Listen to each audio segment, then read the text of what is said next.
Ok, vous n'avez certainement pas encore vu cette interview. Suivant. Chers amis, chère Irlande, merci de votre attention portée à l'Ukraine et pour le fait que l'Irlande a véritablement su résister à l'épreuve du temps. Merci d'avoir offert un foyer et une protection à notre peuple lorsqu'il en avait le plus besoin, dès que la guerre a éclaté chez nous.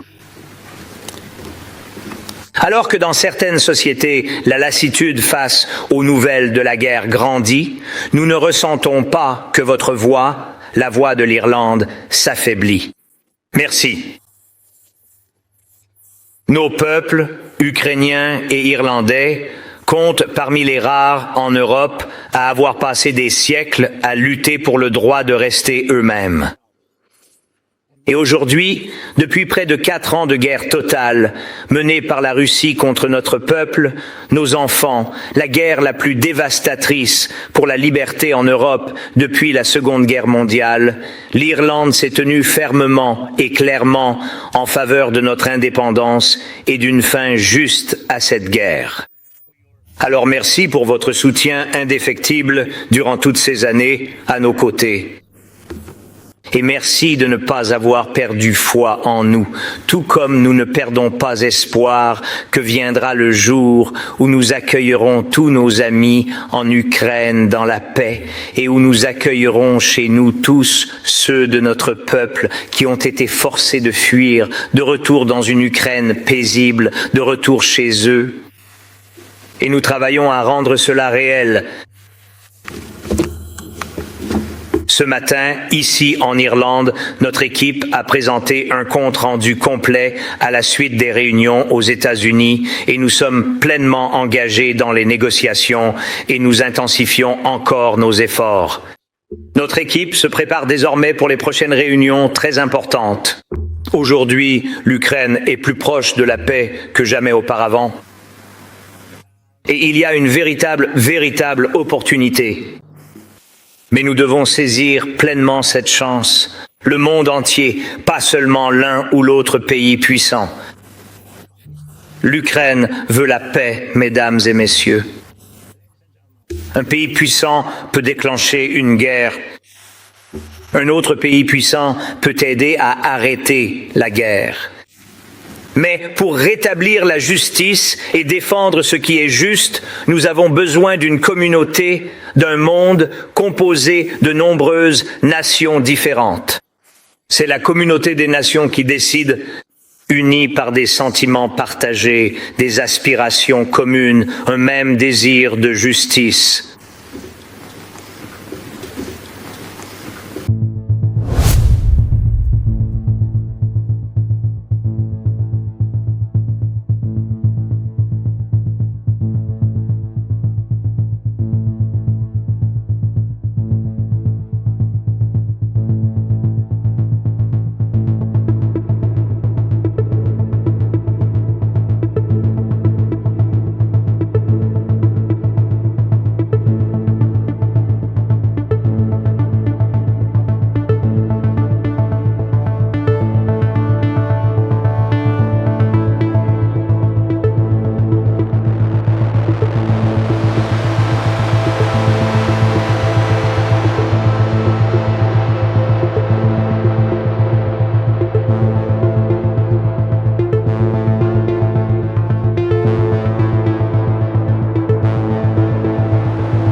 aux côtés de l'Irlande dans l'Union européenne en tant qu'égaux.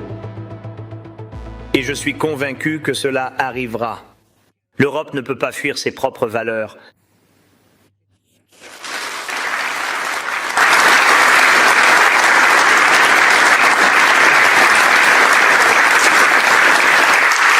Elle doit les défendre.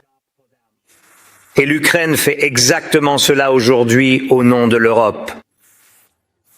Mesdames et messieurs, chère Irlande, s'il vous plaît, souvenez-vous que votre voix nous a rejoints. Du vote de l'Irlande aux Nations Unies, aux mots dans vos médias, de vos pensées ici à Dublin, à chaque foyer de la communauté irlandaise mondiale à travers le monde. Ce sont des millions de personnes qui peuvent en influencer des centaines de millions d'autres. Lorsque les plus puissants exercent des pressions, la communauté internationale aide à orienter cette pression dans la bonne direction. De la même manière qu'il n'existe aucune capitale dans le monde qui ignore ce qu'est la Saint-Patrick, il ne devrait y avoir aucune capitale qui ne sache que les Irlandais, aux côtés des Ukrainiens et de nombreuses autres nations, sont unis pour une paix véritable.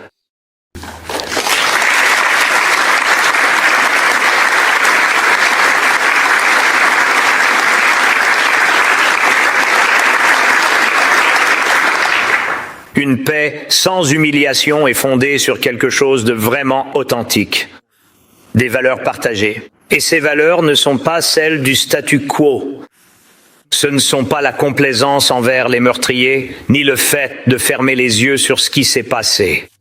Parmi ces valeurs, il y a celle-ci. L'agresseur doit être tenu responsable de ce qui a été commis.